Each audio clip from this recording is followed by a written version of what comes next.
What's the easiest way for a new dropshipper to explode their e-commerce business in 2018? What's going on, everyone? Hayden here, coming back at you with a brand new video. And I think the better question to ask here is, what's the best ways? Plural. There's multiple ways to do Shopify, and there's a lot of things we're gonna cover inside of this video. But before we do that, I wanna ask you guys one favor, not for me, but to help out the other people watching these videos and in the comment section. If you're making money, if you've kind of figured it out, or if you think you know something that would be valuable to someone else, I want you to drop it in the comments down below. What's one thing, maybe two, that you think are the most beneficial for someone who's just getting started this business model? I'm curious to hear you guys' feedback and see what kind of value you can provide to others, because I know a lot of you guys have been helping out other people. I do appreciate that, I really do. That's the environment we're trying to create. That's why we have the Facebook group, which is now over 20,000 people. It's insane. But I want to talk about a few different things. And in 2018, even if you're an intermediate, let's say you're making a couple $100s a week, maybe $1,000 a week, there's ways you can scale that. This video is going to be mainly focused on people who are just getting started. I want to explain a few of the things that I know for a fact can really cut your learning curve and just eliminate a lot of the BS that comes along with it. So this is for someone with absolutely zero skill, zero knowledge or anything. This is what I would recommend to you, and that stuff can also be applied to someone who already has some momentum. Okay, so for those of you who are just getting started, right? Let's say theoretically you don't have much experience, right? You don't know a lot about Facebook ads at all. You don't know too much about Instagram. You just understand the business and you see people making money. I want to talk about what platform I think you should focus on and just the basic mechanics behind that. If you guys watch a lot of the content, again, we put out videos every single day, mainly relating to e-commerce. If you don't know anything about Facebook ads, please, please, please do not only focus on that. I want to be careful with my wording here, just because you should learn that, but that'll come down the road. So even if you are deciding to take a path of Facebook ads right off the bat and you want to learn that and start testing, don't let that stop you from also doing Instagram.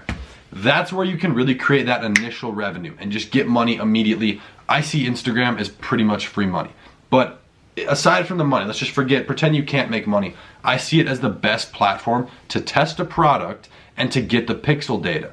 Okay, you can kind of knock two of those birds out with one stone. You're testing a product, you see what works. Okay, so once it's making you money with an influencer, and we're going to talk about how to do that here in a second, then you'll get that pixel data. So you have your Facebook pixel installed in your store. So Facebook's now tracking all that data. Once you get, I used to say 50 to 100 sales, now I'm going to start saying 100 sales or more on that pixel for one specific product, then you can start testing a lookalike over on Facebook.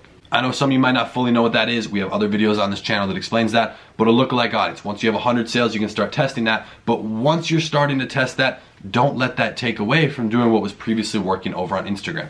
That's one of the big mistakes I see, and that's what really trumped me up. I was really doing Facebook for about 4 months, couldn't figure it out. Switched to Instagram, started making some money, and then tried to flip back to Facebook, and I completely forgot about Instagram. And so my sales went back down to zero.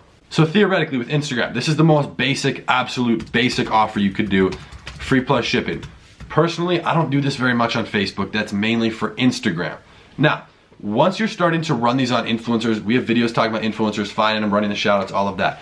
Once you are actually making some money or at least break even with an offer, right? Let's say you're selling a phone case. You're selling a phone case. You do a free plus shipping. You spend 50 bucks, you make 70 back. After product cost, you made $5. Okay, what I would then go do is obviously keep testing that, but flip the offer. So instead of a free plus shipping, and let's say shipping's $10, okay, free product, $10 shipping, your margins on the shipping. I would then flip that $10 product with free shipping and say it's discounted from like 30, 40 bucks, whatever you want to say, so that there's some incentive. But I always flip that once the product starts to work, because once the product makes you at least break even, or at least get some sales for that matter, you know there's an audience there who's interested. So then you can see what they're gonna react to the best, a free plus shipping or a retail offer. And that's kind of the core mechanics behind it. That's what I pretty much call layers. So I like to think there's about 3 to 4 layers to dropshipping. The first one, testing the product, right? I'm gonna go down here and outline these for you guys. Testing, initial momentum. Let's say it makes you some money, okay? Break even, like that example we just used with the phone case. You made $5 overall total profit. From that point, you're gonna flip the offer, okay? Let's say theoretically, it doesn't work, okay? You go from a free product with $10 shipping, and that worked. You flip that around, so it's a $10 product with free shipping, but that doesn't work. What then I would want you to do for layer 3 is to flip it back, but don't just have it be a free product with $10 shipping, because that already worked. You already know it worked. So raise the price. Raise the price on layer 3. You're gonna wanna maybe make it $12 shipping. From there, you can keep testing 15, 18. See at what point your conversions really start to drop. Naturally, they're gonna go down slightly along the way, but at one point you're gonna find people just between, let's say, $12 and $18. At 12 it works and you're making more money than you were at 10 because your margins go up and not that many people stopped buying because of the difference. But if you put it at 18, almost nobody buys. So at that point you found your gap. That's the gap, and you can then play inside of that range. So that's pretty much what I call optimizing. You can call it whatever you want. That's just kind of the third layer of how I structure things. From there, it's gonna be scaling, okay? So once you figure that out, you kind of have the perfect price point. It's making you money, okay? At least break even. Has to be above break even before you go into stage 4. This is where you spend more, and I didn't even put a parenthesis there. Spend more for a larger page, okay? When you're doing Instagram immediately, you don't want to go on a big page. I don't care if you have money, there's no need to. I still don't do that even though I have the budget to work with, because there is not a need. You don't. You test it on smaller pages. Once the smaller pages in that niche are working, start small. We're gonna put this, then scale.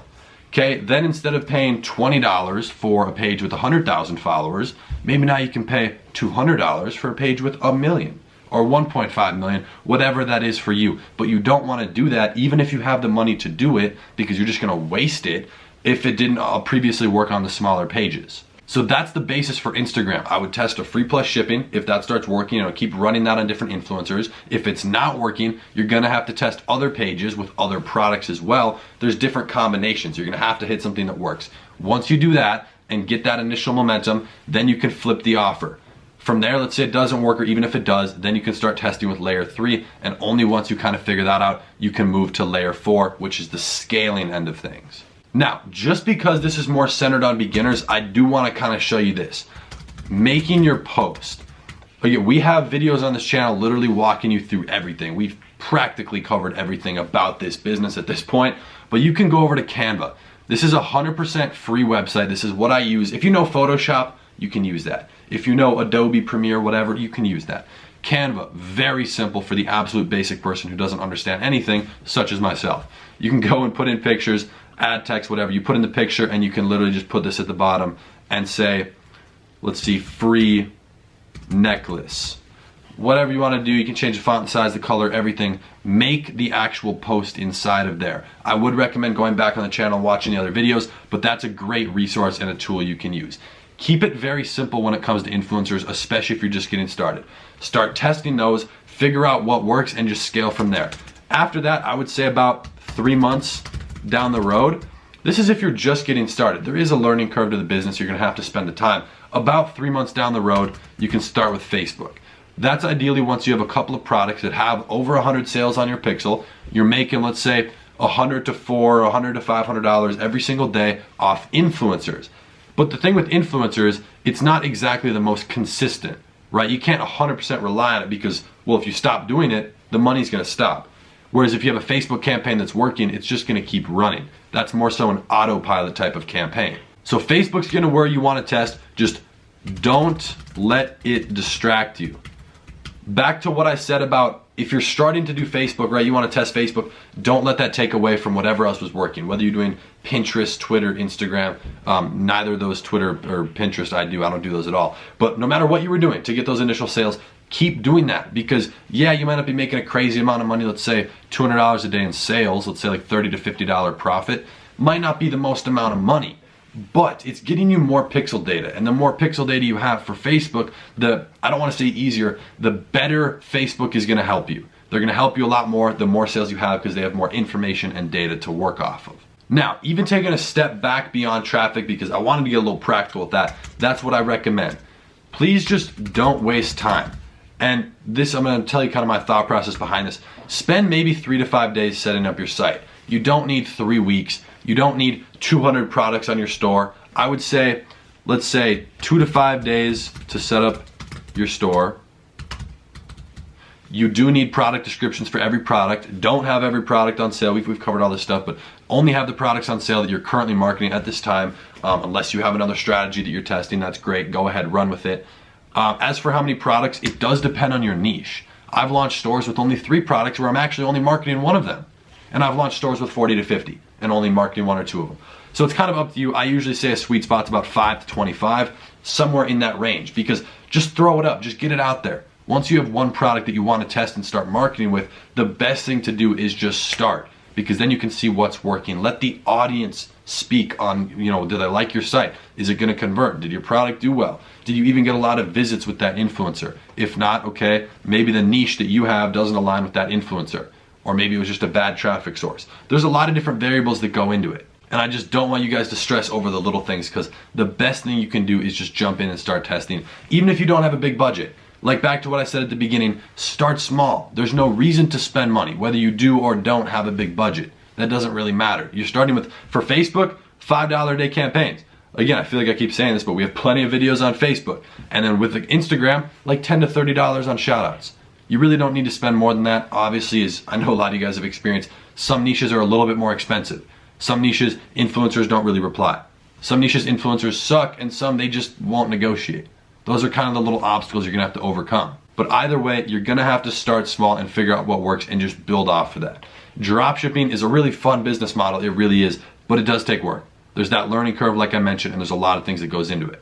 If you guys are just getting into the business, you're trying to do this, maybe you're struggling with making money, making sales, maybe even building your site, drop a question in the comments down below. I'll reply to you. I can definitely make videos on it if I think it would provide value to everyone on the channel. I'm sure other people will reply as well. That's what this is all about. It's fun. It's all about learning, progressing, having a good time. It's a fun business model. It's very interesting. I hope you guys enjoyed. I hope you have a lot of fun this year. I know we're starting off on the right foot. I hope you guys are as well.